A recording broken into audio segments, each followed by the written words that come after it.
Today I'm going to be showing you guys the best FC25 game and camera settings. Be sure to stick with me through this video because there are some really important settings you need to get dialed in correctly this year.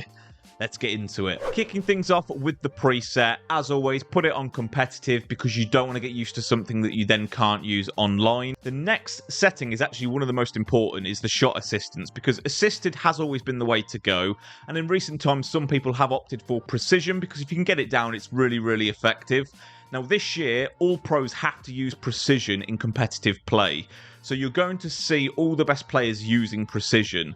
Now, while I'm learning this game, I'm still going to stick with assisted. However, for pure transparency, over the next month or two, I probably will switch this to precision.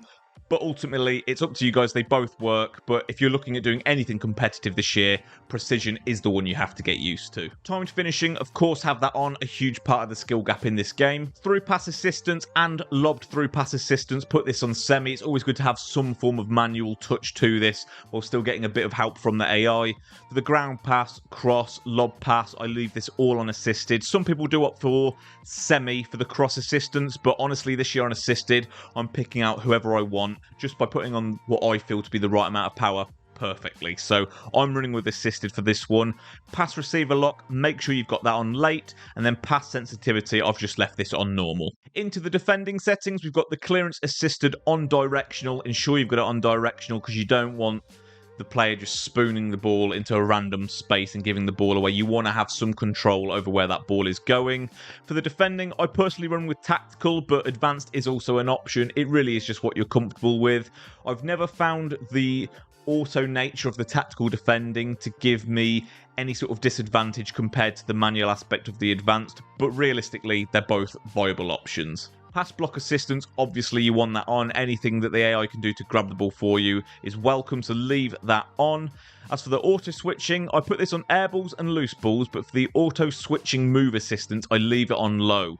Like a lot of these things, it's nice to have a manual aspect in the sense that the game's not changing you off with players you want to be controlling, but it's nice just to have a little bit of that auto switching if you don't quite make the right stick switch in time. So air balls and loose balls, but keep it on low to get some assistance but still feel like you're in control. Right stick switching, run this on classic, and for your switching preference, I use player relative. So that basically means if I've got a player here and I flick the right stick down, it will go to this player. Now there is ball relative, so if you've got a player here and the ball is here, to switch to this player, you've got to flick it diagonally up rather than if you're on this player and switching it. I find it very confusing. I really recommend getting used to player relative for the right stick switching. For the sensitivity, I've just left this on 4. I've honestly never felt like it needs to be upped or lowered, so I've just left this where it is. For the next player switching, just leave that on classic. Reaction time modifier, leave that on. As for the sensitivity, again, I don't feel the need to mess with the sensitivity settings on this game. It's not like a first-person shooter where you really notice a difference, in my opinion. As for the player lock, have this on, in my opinion. I think it's a really big part of the skill gap in this game. If you're having the issue or the glitch or the bug, whatever you want to call it, where player locks, even with this setting on, are not working in game, I will link my short down below that shows you how to fix that bug. It's a silly little workaround, but it does work, so check that out if you are struggling to get player locks working in game. Save assistance, this won't affect you in most modes, so just leave that on semi. Analog sprint, I'm opting for this off this year. It might be something that shows to have a place being on, but ever since speed boost with like the L1 button and such have come into this game, analog sprint has just lost its place, so I'm personally leaving that off to get the full effectiveness of sprint boosts.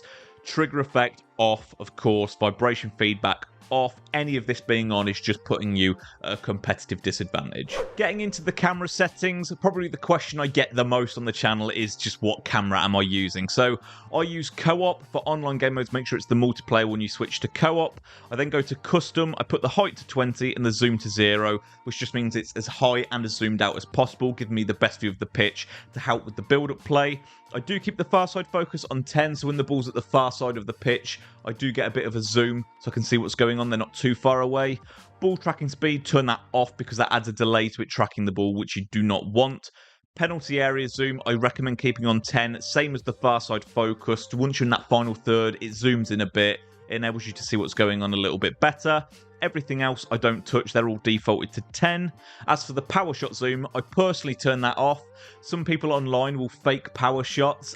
to make your camera constantly do that in and out zoom, which I don't like. So I personally just leave this off. But if you like it on, by all means keep it on. That's everything from me today, guys. If the video does help you out, please do let me know down below. As always, if you did make it this far in the video, I really appreciate your time. If you did enjoy it, please subscribe to the channel if you haven't already and turn your bell on. Take care, guys.